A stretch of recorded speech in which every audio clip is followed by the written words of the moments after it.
Glória a Deus.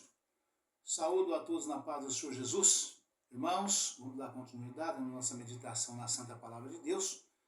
Nós estamos meditando no livro de Filipenses, capítulo número 2. Filipenses 2. Vamos à leitura da mensagem, que diz o seguinte, a Santa Palavra de Deus.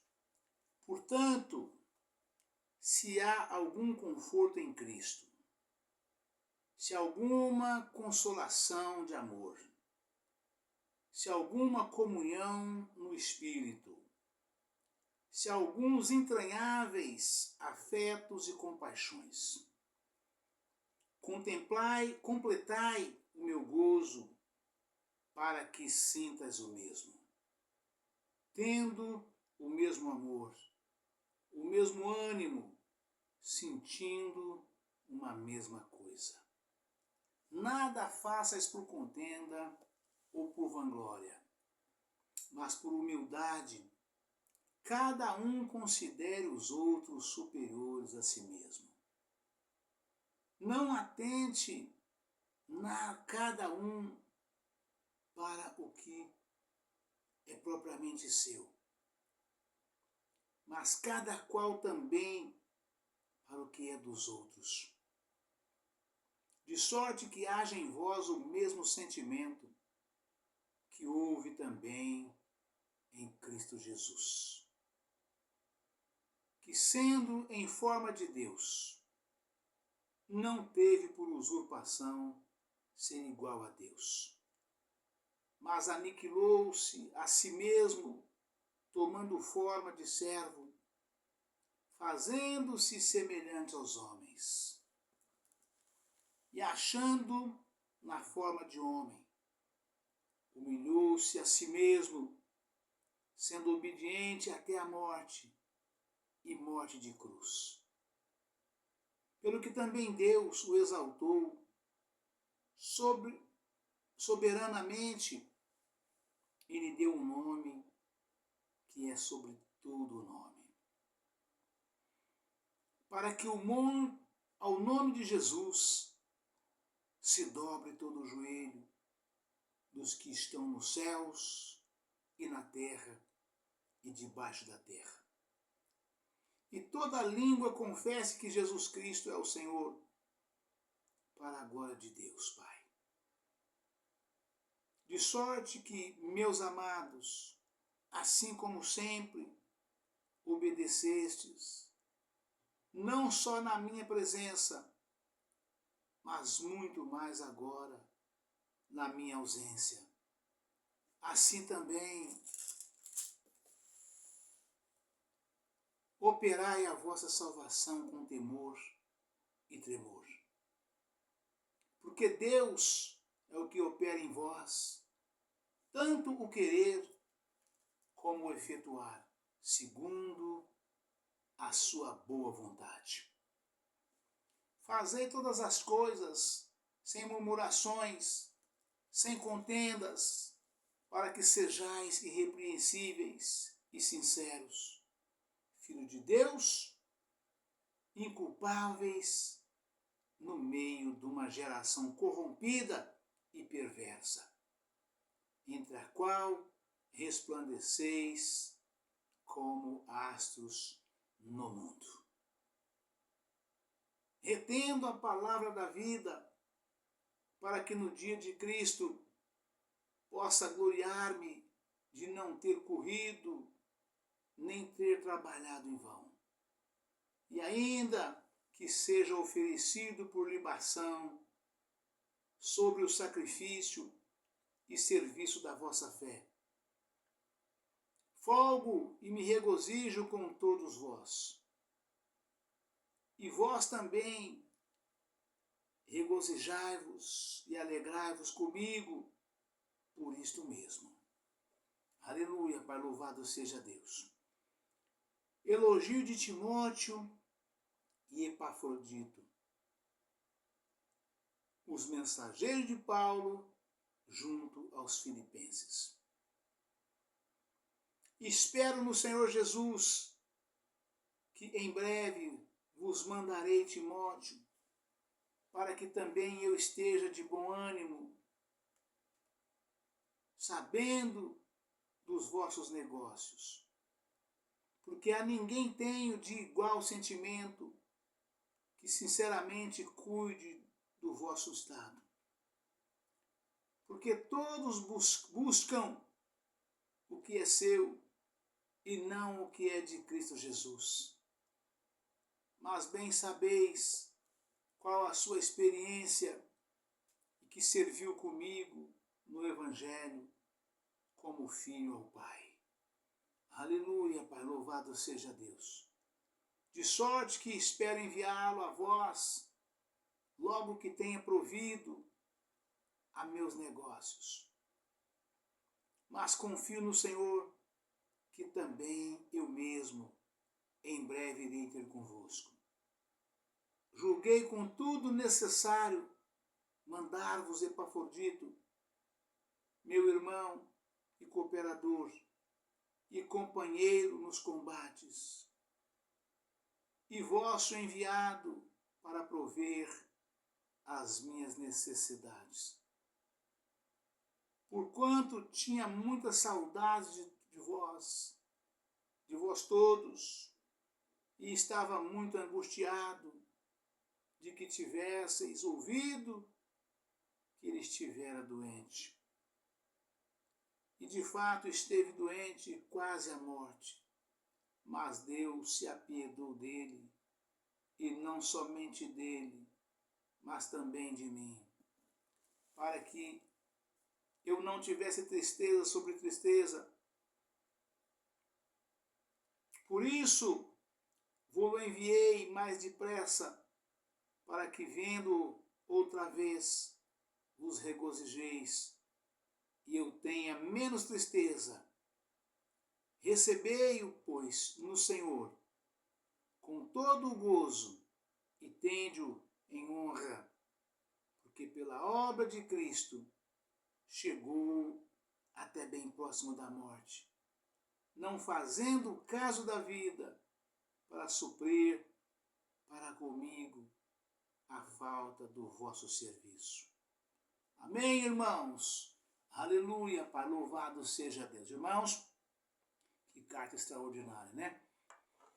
Paulo falando aos irmãos de Filipos, os irmãos filipenses, né? Sobre a saudade que ele tinha dos irmãos, de estar com os irmãos, né? E os irmãos de lá, sabendo das coisas que aconteciam aqui, né? Tanto com ele como Timóteo, né? Os irmãos enviaram de lá para cá, né? O nosso irmão Epafrodito, né? Trazendo ali coisas que Paulo necessitava onde estava, né? E Paulo, e ficando ali um tempo com Paulo e Timóteo, e Paulo preparando para poder mandá-lo de volta aos irmãos, né? E também para saber, para falar do estado que eles estavam, e também saber do estado que todos estavam ali também, né? E falando da saudade, e que logo estaria enviando também Timóteo, né? E que o irmão esteve ali doente, quase à morte, né? Mas Deus teve dele misericórdia, né? E muitos irmãos às vezes pensam que os irmãos crentes, os pastores principalmente, não pode ficar doente. Fica, irmãos. Crente também adoece. Crente também fica doente. Pastor adoece, também fica doente. Crente também morre, irmão, igualzinho os outros, da mesma forma, né? Vocês vejam aqui Paulo, quantas vezes Paulo orou, e pessoas e mortos ressuscitaram, né? E ele falando aqui do nosso irmão Epafrodito, né? Que teve à beira da morte, que Deus teve dele misericórdia, né? E ele não morreu. Ele passou por aquilo tudo e sobreviveu. E os irmãos de lá, de onde ele era, sabendo, né, que ele estava doente, né, ali quase morrendo, né? E Paulo falando do desejo, da alegria dele de fazer ele retornar aos irmãos, não somente para levar notícia de Paulo e Timóteo ali como estavam, onde viviam, onde estavam, né? Mas principalmente para os irmãos pudessem vê-lo e se alegrar, né? Vendo que o irmão tinha passado pelo vale da sombra da morte, mas estava ali vivo e são, né? E Deus se apiedou dele, teve misericórdia, para não acrescentar tristeza sobre tristeza a Paulo. Porque Paulo entristecia muito, né? Porque Paulo abriu muitas igrejas por onde ele passou, né? Campo muito extenso, muito grande, né? Em vários lugares, né? E ali não tinha como estar com os irmãos o tempo todo, por causa do trabalho era muito grande, era muito árduo o trabalho de Paulo na obra que Deus fizera por intermédio dele, né? E ele então sentia muita saudade, queria estar com os irmãos, né? Mas que em breve estaria, né? Então enviando Epafrodito para que pudesse levar notícia, os irmãos ver como ele estava, saber o estado que eles estavam, e que logo também ele poderia estar com os irmãos, né? Mas vamos nós na meditação da palavra de Deus, que diz o seguinte, trocando em miúdos aqui, né? Onde nós esbarramos na mensagem anterior, né? Nada faças por contenda ou por vanglória, mas por humildade. Cada um considere os outros superiores a si mesmo. Não atente cada um para o que é propriamente seu, mas cada qual também para com o que é dos outros, né? O que essa palavra, irmãos, traz à luz para nós é que, no geral, o homem, por natureza, é egoísta, né? Ele vive, amanhece, anoitece, dia e noite, cada um preocupado com aquilo que é seu, né? Isto, o homem comum, o homem do mundo de modo geral, né? Cada um o tempo todo empenhado e preocupado com aquilo que é seu, né? Ele não está preocupado com aquilo que é dos outros, com a vida que é dos outros. Não aquela preocupação, né? Não aquela preocupação de crescer o olho em cima do que é dos outros. Não. A palavra está falando daquela preocupação de ajudar a cuidar, de ter compaixão, de ter piedade dos irmãos que têm as suas coisas ali na vida e que às vezes está precisando de ajuda, de socorro, para que as suas coisas não venham a perecer, não venham a perder, não tenha prejuízo material, né? Paulo está falando aqui de coisas materiais, né? Sobre os cuidados, cada um cuidando daquilo que é seu, mas também ajuda os irmãos, cada um cuidar daquilo que é do outro, daquilo que não é seu, mas é do outro. Ele está precisando de ajuda, ajuda a socorrer, atenta para as suas necessidades, para a necessidade dos outros, do teu próximo, do teu irmão, do teu amigo e até mesmo do teu inimigo, se precisar de ajuda. A palavra nos instrui dessa forma, né? Quando você faz o bem para o teu inimigo, não é para o teu amigo, não. Quando você faz o bem para o teu amigo, nem se fala. Mas quando você faz o bem para o teu inimigo, é como uma tampa de brasas colocada sobre a cabeça do teu irmão, né? Essa comparação, essa parábola que a palavra de Deus traz, é porque nós crescemos desde criança, né, com muita humildade, sendo pessoa muito humilde, não somente humilde de coração, mas também humilde nas posses, né? Onde nós assávamos bolo, essa comparação é exatamente igual. A gente assava bolo, colocando para meu pai, eu lembro muito bem, papai trabalhava o tempo todo em curral, em retiro, e quando ele ia dormir, ele colocava um bolo para assar no fogão de lenha. A gente morava na roça, fogão de lenha. Naquele tempo nem fogão a gás tinha. Nem a gás, nem elétrico, nem nada, né? Era fogão de lenha ou aqueles fornos de barro que fazia no terreiro, que as quitandeiras assavam a quitanda naqueles fogão. Juntava a colônia ali, 3, 4 mulheres, às vezes até a colônia inteira, acendia o fogo ali, assava junto ali, aproveitava o fogo, né? Ficava o dia inteiro assando quitanda para comer a semana inteira as mulheres nas fazendas, nas comunidades, né? Mas em casa, isoladamente, as pessoas usavam fogão de lenha para assar os seus bolos, né? E colocava o bolo na panela de ferro, no fogão de lenha, e tirava todo o fogo de baixo, porque o fogão estava aceso o dia todo, e colocava as brasas numa tampa e colocava por cima da panela de ferro para poder assar aquele bolo, e a gente ia dormir. E de manhã, quando o papai acordava de madrugada, 4 horas da manhã, né, 3h30, 4 horas da manhã para ir trabalhar, o bolo estava assado, estava pronto para comer. Então essa palavra de colocar, quando você faz o bem para o teu inimigo, não é para o teu amigo não, porque para o amigo todo mundo faz, para o amigo, para o irmão, para as pessoas que nós gostamos, pessoas que nos querem bem, né? O difícil é fazer o bem para quem nos odeia, né? E a palavra de Deus afirma isso categoricamente. Quando você faz o bem para uma pessoa que te odeia, que não gosta de você, você sabe disso, e mesmo assim você faz o bem para ela, é como colocar uma tampa de brasa na cabeça dele, né? É disso que a palavra está falando. E aqui é da mesma forma, né? É você se atentar para as coisas do teu irmão para ajudá-lo. Não é para crescer os olhos, para ter inveja das coisas que o teu irmão tem. É para ajudar a cuidar para que teu irmão não perca, para que as coisas dele não pereçam e ele possa adquirir até mais ainda com a sua ajuda. Por que não? Por que não ajudar teu irmão a crescer?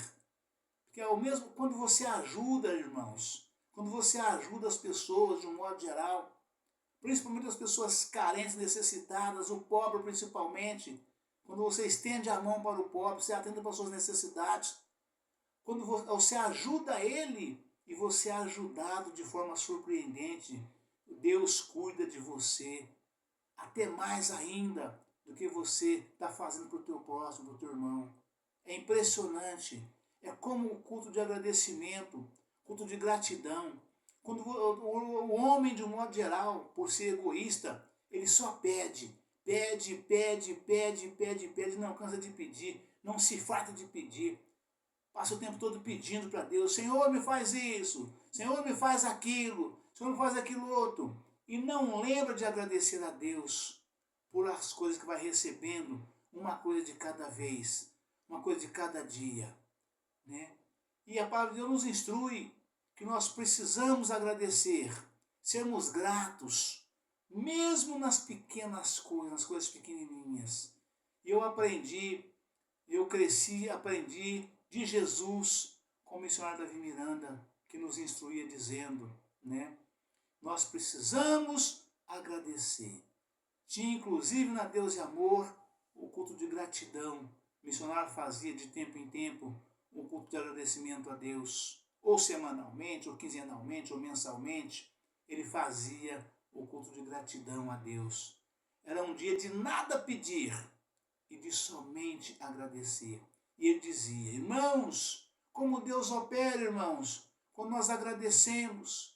Deus opera muito mais nas nossas vidas, irmãos, quando nós agradecemos do que quando nós pedimos, né? Eu cresci aprendendo a fazer assim, né? Cresci, eu digo espiritualmente falando, na obra de Deus, porque eu me converti já com 45 anos. Mas o Senhor me deu o crescimento espiritual, ouvindo isso, e aprendi assim, e assim eu faço hoje. Louvado seja Deus. Com toda a humildade, com toda a simplicidade, eu agradeço a Deus por tudo. Até quando tomo um copo d'água, eu agradeço a Deus por aquela água que o Senhor me concedeu, de poder estar bebendo. Não só por ter provido, mas por estar com saúde e poder tomar aquele copo d'água e apreciar aquele copo d'água. Porque quantas e quantas pessoas não podem apreciar sequer um copo d'água que bebe, muito menos o alimento que se alimenta. Então nós que somos perfeitos e temos saúde, temos que dar graças a Deus por tudo isso. Pelo ar que respiramos, pela chuva que cai, pelo sol que nos aquece, por tudo, irmãos, sermos gratos a Deus por tudo. E é disso que a palavra está falando aqui, sobre essa gratidão, né? Nada faças por contenda ou por vanglória, mas por humildade. Cada um considere os outros superiores a si mesmo. Não atente cada um para o que é propriamente seu, mas cada qual também para o que é dos outros. Ou seja, esquece o que você tem. Tudo que você tem materialmente falando, né? Esquece de tudo e se atenta para a necessidade do seu irmão, para ajudar ele a conservar o que ele tem, para ajudar ele a adquirir o que ele precisa, as suas necessidades, de um modo geral. Tudo quanto o seu irmão possui e necessitar da sua ajuda, você ajude. Estenda a mão ao teu próximo para ajudá-lo, em todos os sentidos. E que aquele que viu o oculto e o escondido te recompensará. Ou seja, Deus, nosso Pai Todo-Poderoso, o Senhor Jeová dos Exércitos, o Criador dos céus e da terra e do mar e de tudo que neles há, o Eu Sou, o Deus de Abraão, o Deus de Isaque, o Deus de Jacó, o Deus de Israel, o meu Deus. É Ele que tudo vê, que tudo sabe e que tudo faz. Em mim e em você, para mim e para você, para cada um de nós e para todos nós. E foi Ele mesmo quem diz. Quem disse e continua dizendo: sem mim nada podereis fazer. Ou sem mim nada podeis fazer. Amém, irmãos? Deus abençoe a todos. Um forte abraço. Ficam todos na paz do Senhor Jesus. Amanhã estaremos de volta com um novo vídeo e uma nova mensagem em nome do Senhor Jesus. Amém? Deus abençoe a todos. Ficam na paz do Senhor Jesus.